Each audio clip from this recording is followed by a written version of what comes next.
Hello, beautiful moms and entrepreneurs.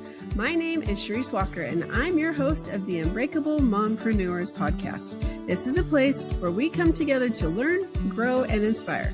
So sit back, relax, and let's get started.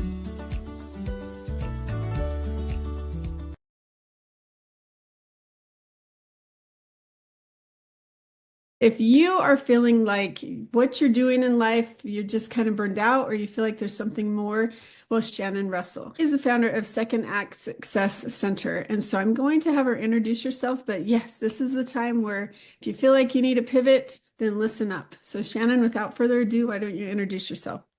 Thanks, Charisse. I'm excited to be here to have this conversation. So I'm all about starting a second act in life. And for me, I had a dream job. I wanted to be a television producer and work in Hollywood for my entire life, since I was a little girl. And I was able to accomplish that. I worked in television for 16 years. Loved every second of it. So exciting, but lots of travel and very high paced. So when I had my two sons, I had a 3-year-old and a newborn.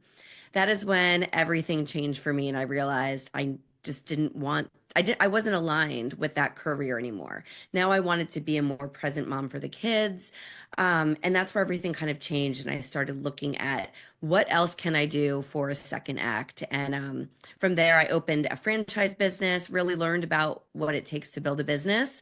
And a few years later, I decided to open Second Act Success Coaching, where I now help other women leave their 9 to 5s and start a business. Because I feel like, especially when you get in your late 30s, 40s, 50s, you realize that the job you picked at 20 doesn't always fit you later in life.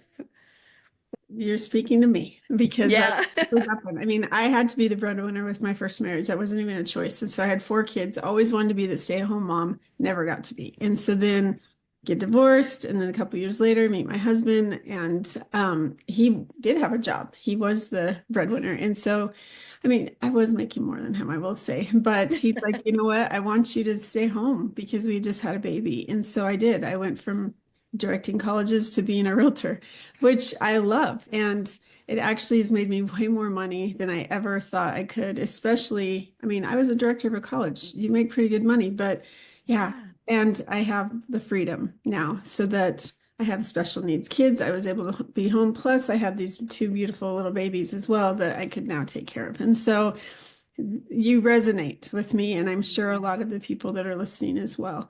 And so to go from production and all of that, like high pace and stuff, how did you pivot to learning about businesses and then being able to teach people about business? Yeah, that's a great question because honestly, I was lost for almost a year when I left television. I was like, what can I do? Because your skills I felt were very niche in the entertainment industry. And I'm like, how is that going to relate to anything else? And it took a lot of soul searching, and I was completely alone in a silo. My husband's a producer, all my friends were in the industry. They looked at me like I was crazy for wanting to leave. So I had to figure it out by myself. And I started just first realizing, okay, I'm going to not grieve that career. I'm going to celebrate it and say, I did that. I'm checking the box. What's next? And then I started just looking in words and trying to see, like, what did I do that I want to continue doing? And I realized that I had taken an idea for a show and brought it to the screen. I've overseen large projects, big budgets. I've written copy, I've done marketing. Like, I can do all of that for a business. And I started thinking, well, I'm going to produce my life. And so I found that I was playing with my 3-year-old and newborn. I guess he was almost 1, maybe almost 4 and 1 at the time. And I was like, wow, my oldest is really building with Legos all the time. And he was getting really focused. And I said, maybe there's something to that STEM education that kids need to really think like engineers and build. And so I was looking at starting a business like that of my own when all of a sudden I found a franchise that did just what I was looking for. And I said, you know what? I've never run a business. Let me buy into the franchise and see how I do and learn with all that extra support. It was the greatest thing I ever did. I really learned all the aspects of the business, but most importantly, I learned that my skills transferred, which I think is so important. And I quickly grew that business to being in the top 3 of all of the franchisees in the organization. And that was a television producer doing it. So I was like, wow, there's something to this. Mhm. And then in conversations, I really realized that there were a lot of women that felt stuck and they saw that I went on this really crazy juxtaposition of careers and they said, can you help me? And so I said, okay, like there is a way to look at your skills and your experience and build a business based on that and do it in a really methodical way so you feel confident leaving your job and venturing into entrepreneurship. And so I launched my coaching business a few years later. And yeah, the rest is history. Now I just fully focus on working with women and like you know, just realizing, yeah, you can do this and it fits your life a lot better, right? It's more aligned at this phase of our lives. Yeah, absolutely. And I used to teach college and we had to write this resume, right? So it was the very last term.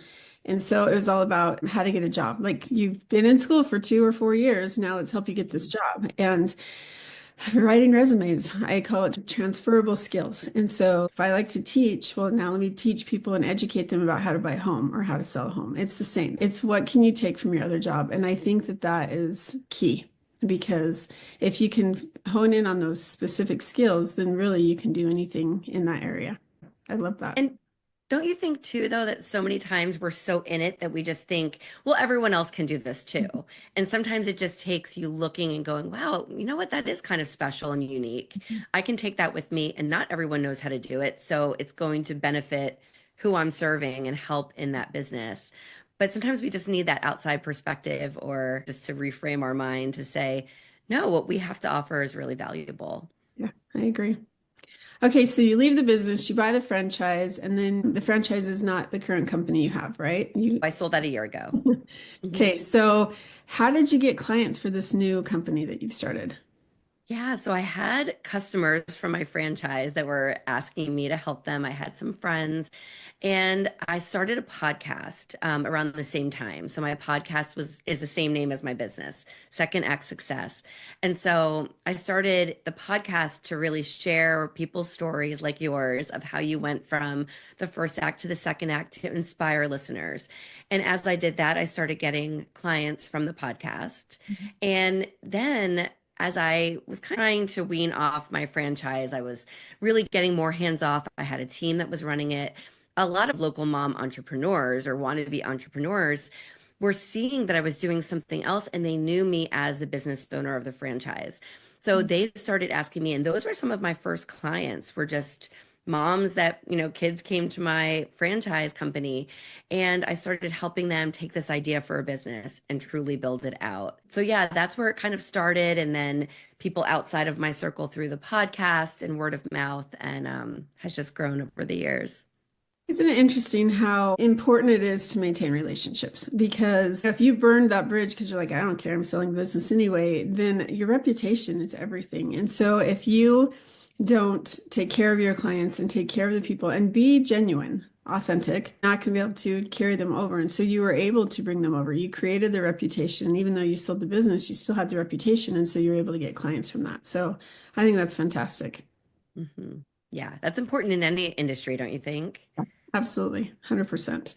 Yeah, there's this person I hired as a coach, and she is great on stage. Like she can take a room down, and people are like, "Oh my gosh, she's so."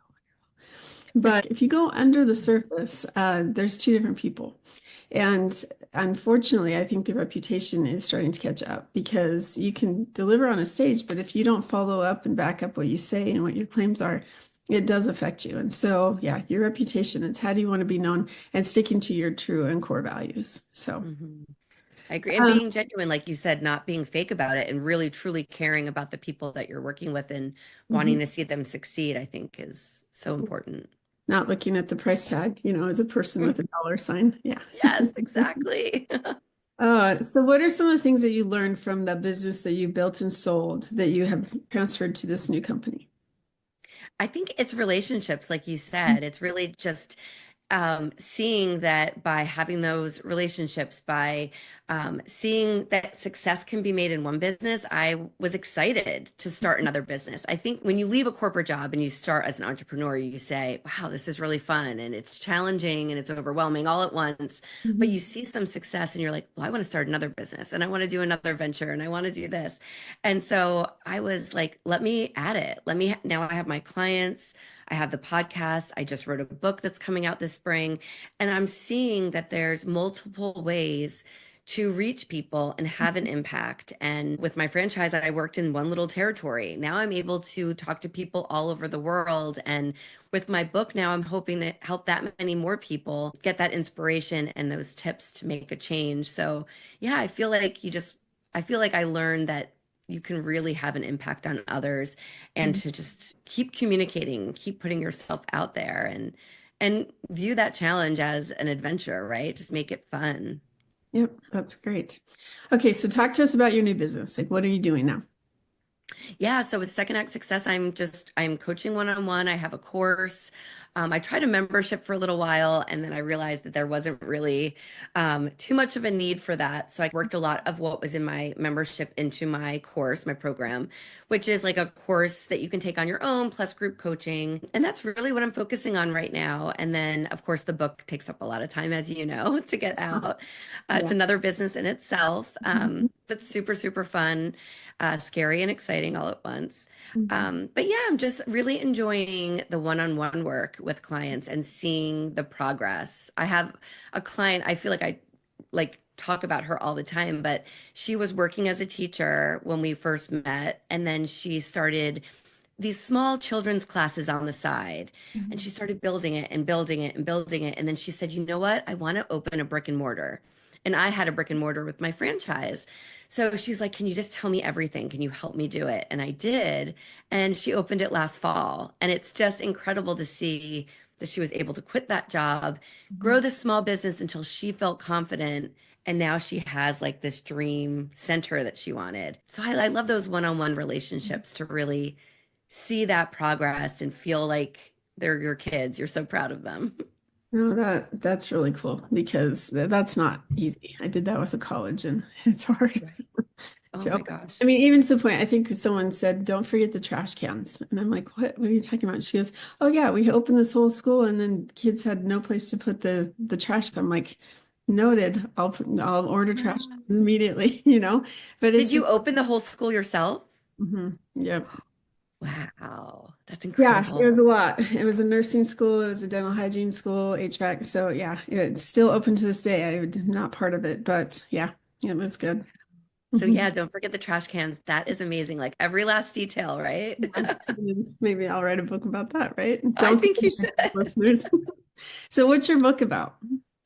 My book is really about my career transition and everything I teach. It's called Start Your Second Act, How to Change Careers, Build a Business, and Create Your Best Life. So really my whole mission of just trying to get people to realize that they don't have to stay stuck Mhm. forever because I think a lot of women especially want to put it off till that perfect time. And there's never going to be a perfect time. So why not at least try? And if it doesn't work out, you're no better, you're no worse off. Amen to that. So if you continue to put off, you'll regret it. And so it's like just get started. And even like a book, how long did it take you to write your book? I started a little over a year ago, but same thing. I was running two businesses with two Mhm. little kids at the time and a podcast and did not have the time for it, but it was one of those things where I was like, if I don't do it now, I will never do it. So you have to just make those hours when they're in school really, really productive. So you probably didn't have a lot of trauma that you were dealing with writing your book, but like you go back to some of the things you think about and that you do. And so was it kind of difficult mentally to relive some of that stuff, or was it okay? It was okay. It was actually very cathartic and like empowering or insightful, I guess, because I had this moment of thinking that I was I know that I was the first in my family to go to college, and I was thinking that no one in my family had an entrepreneurial background. And as I started thinking about it, I was like, how did I forget my grandfather who Mm. he was very 9 to 5 blue collar his whole life, you Mhm. know, in the war, all of the things. But then at 56, he opened a small coffee shop at a golf course in our town. He had it for maybe 10 years, but I Mhm. worked with him in junior high. And I guess I just always felt like it was part of him and not really like his business. And now as an adult, I was like, no, that was his dream to do in retirement. And it really brought me closer to him. And I wish he was here to now see me as an entrepreneur. But yeah, so I had a lot of those like sad moments of like thinking back and then wishing you could speak to your grandparents and just reflecting on a lot of your childhood and kind of self discovery. But I wouldn't want it any other way. It was really an amazing experience writing this book. It was, yeah, and a true accomplishment, as you know. Just Mhm. I'm very proud of it. It was just definitely a bucket list item. Good job. Yeah, thank you. So, what are some of the things that you noticed you struggled with and the memories that came up writing the book and the women that you work with? What do you see that they struggle with? I think the biggest thing is just feeling that guilt of wanting to make a change because of the place that we hold in our families, right? Especially as women, we are taking care of the kids and the house and running the schedules and just managing it all. And so the idea that all of a sudden you want to change things up, there's that guilt of who am I to want to do this? And I think that is what comes out a lot is the, well, who am I to want to change? Doesn't everyone, I hate it when people say this, but well, doesn't everyone hate their job? Like, who am I to want something? And I'm like, no, it doesn't have to be that way. And if you're in a toxic workplace, it really doesn't have to be that way. Right. So Mhm. yeah, I feel like that's the biggest struggle is getting over that mindset of feeling like you're not worthy to move yourself to a place where you can be happy and feel like the hours that you're spent away from your family are doing something that is good, something that you want to be doing, helping your community, serving others, whatever it is. So I think that seems to be the hardest hurdle for people.